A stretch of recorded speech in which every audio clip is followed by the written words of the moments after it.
الحمد لأهله والصلاة على أهلها أما بعد. قدرمنو حاضرینو غواړم چې د شرک په تعلق څه خبره وکم چې شرک په لغت کې څه ته وایي، په شریعت کې څه ته وایي، نو ستاسو توجه مو مطلوب ده. قدرمنو حاضرینو شرک په لغت کې څه ته وایي؟ په یو صفت کې د دوو شیانو شراکت دا شرک دی، یا په یو شی یا یو کار کې د دوو یا ډیرو کسانو شراکت، دا د شرک لغوي ترجمه ده. حضراتو په شریعت کې د شرک معنا دا ده، دا عقیده درلودل چې د الله عز وجل سره په ذات یا صفت یا په یو داسې فعل کې چې یوازې تر الله عز وجل پورې خاص وي یو مخلوق برابر دی، دې ته په شریعت کې شرک وایي. د مثال په ډول د الله عز وجل په شان یو کس عالم الغیب بلل، یا د الله عز وجل څخه ما سوا بل څوک معبود بلل، یا د الله عز وجل څخه ما سوا د بل چا څخه په خپلو مشکلاتو او حاجاتو کې په دې عقیده کومک غوښتل چې دی حقیقي متصرف دی، یا مخلوق ته داسې قدرت ثابتول لکه څنګه چې د الله عز وجل صفت دی، یا د الله عز وجل په شان پر بندگانو بل څوک حاکم ګڼل، دغه ته په شریعت کې شرک وایي. قدرمنو حاضرینو، لوی محدث شاه عبدالعزیز دهلوی رحمه الله په تفسیر عزیزی کې د شرک 10 اقسام د مشرکینو د هغو ډلو په بیانولو سره ذکر کړي دي چې په دنیا کې وجود لري. قدرمنو حاضرینو، تاسو تفسیر عزیزی وګورئ، دغه 10 اقسام د شرک مطالعه کړئ.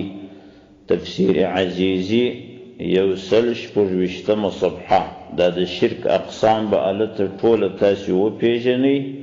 نعوذ بالله تعالی من جميع انواع الشرک. قدرمنو حاضرینو، د شرک لفظ بې ځایه استعمالول. قدرمنو حاضرینو، زموږ په زمانه کې وهابیان او سلفیان د شرک لفظ ډیر او بې ځایه استعمالوي. په مذهب کې داخل خلق مشرکین بولي، په مذهب کې داخل خلق مشرکین بولي. دا د وهابیانو سلفیانو عقیده ده. تقلید، توسل، تعویذ، تصوف، تبرک، د یو چا لاس مچول، یو چاته د هغه د اکرام او د عزت په وجه ولاړېدل او داسې نور حرام او شرک بولي. حال دا چې دا ټوله شیان د شریعت څخه ثبوت لري. دلائل یې په هغو کتابو کې وګورئ چې خاص په دغسې موضوعاتو کې لیکل سوي دي. نو دغه کسان، دغه ناپوه کسان د شرک لفظ دومره ډیر او بې ځایه کاروي چې مشروعاتو کارو ته هم شرک وایي. نعوذ بالله. خدا کار د دوی څخه ډیر عجیب نښکاري، ځکه چې د دوی امام او د دوی مؤسس محمد بن عبدالوهاب نجدي هم دغه کار کاوه چې د شرک فیصلې به کولې، دا د کفر فیصلې ته به تلوار و. راسي دا خبره د لوی محدث محمد انور شاه کشمیری رحمه الباری څخه واورو. اما محمد بن عبد الوهاب النجدي فإنه كان رجلا بليدا قليل العلم فكان يتسارع إلى الحكم بالكفر. فيض الباري شرح صحيح البخاري أول جلد يوصل يوم صبحة. ترجمة: محمد بن عبد الوهاب النجدي ناپوه او بے علم کسو په کفر سره حکم کولو ته تلوار کاوه. دا د شاه انور شاه صاحب عبارت و.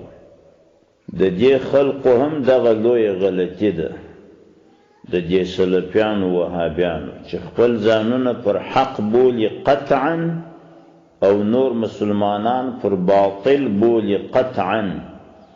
دا د خوارجو مسلک دی.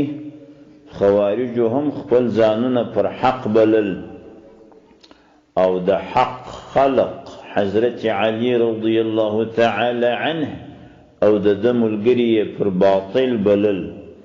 هغه آیتونه چې د مشرکینو په باره کې نازل سوي دي هغه یې پر د مؤمنینو ور اړول، لکه څنګه چې د حضرت عبدالله ابن عمر رضی الله تعالی عنه څخه نقل راغلی دی. وكان ابن عمر يراهم شرار خلق الله وقال إنهم انطلقوا إلى آيات نزلت في الكفار فجعلوها على المؤمنين. صحيح البخاري دوهم جلد يوزر څلرویشتم صفحه. ترجمه: حضرت عبدالله ابن عمر رضی الله تعالی عنه د الله عز وجل په مخلوق کې خوارج ډیر بد خلق بلل او داسې یې فرمایلی دي چې خوارج هغو آیتو ته متوجه سوي چې د کفارو په باره کې نازل سوي او هغه پر مسلمانانو ور اړولی دي. عجیبه خبره خدا ده چې دغه خلق وهابیان خپلو ځانو ته اهل الحدیث هم وایي. حال دا چې په صحیح حدیث شریف کې د هغه چا په اړه چې مسلمان ته د شرک نسبت کوي داسې فیصله راغلې ده. عن ابي هريره ان رسول الله صلى الله عليه وسلم قال: اذا قال الرجل لاخيه يا كافر فقد باء به احدهما. صحيح البخاري دوهم جلد نسوه یو صفحه.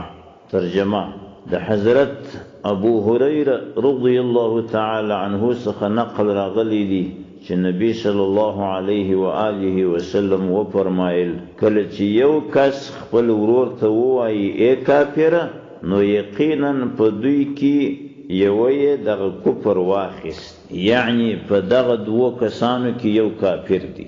وجه دا ده که چیرې د دغه لفظ ویونکی صادق وي نو بیا خو هغه کس چې د کفر نسبت ورته وکړي هغه کافر دی، او که چیرې ویونکی دروغجن وي نو بیا خو د پر ایمان باندې د کفر فیصله وکړه. څوک چې ایمان کفر وبولي هغه کافر دی. نو دا د امام بخاری رحمه الله تحقیق دی، که څه هم نور علماو دغه حدیث شریف پر زجر او تغلیظ باندې حمل کړی دی. و ظاهر د حدیث هم دغسې وایي او سلفیان هم وایي چې موږ تعویل نه منو، موږ د حدیث پر ظاهر ځو. نو د حدیث ظاهر ته چې وګورې: اذا قال الرجل لاخيه يا كافر فقد باء به احدهما. که یو سړي خپل ورور ته وویل چې ای کافره، نو بس په دې دوه کې به یو کافر وي. نو دا چې دوی دا ټوله د مذهب خلقو ته مشرکین وایي، دې ته کفار وایي، نو دا خو مشرکین نه دي، دا خو موحدین دي، دا خو توحید والا دي. نو کفر بیرته ورلی د هغه چا په غاړه کې ورطوق سو چې د مؤمنینو ته مشرکین ویلي، هغه خو دی وهابي. نو د دغه حدیث شریف په فیصله نو وهابي خپل مشرک او کافر دی چې پر مسلمانانو د مشرکینو فیصله کوي. الله عز وجل دې موږ د شرک د فیصلو څخه وساتي. وصلى الله تعالى على رسوله محمد وعلى آله وصحبه أجمعين.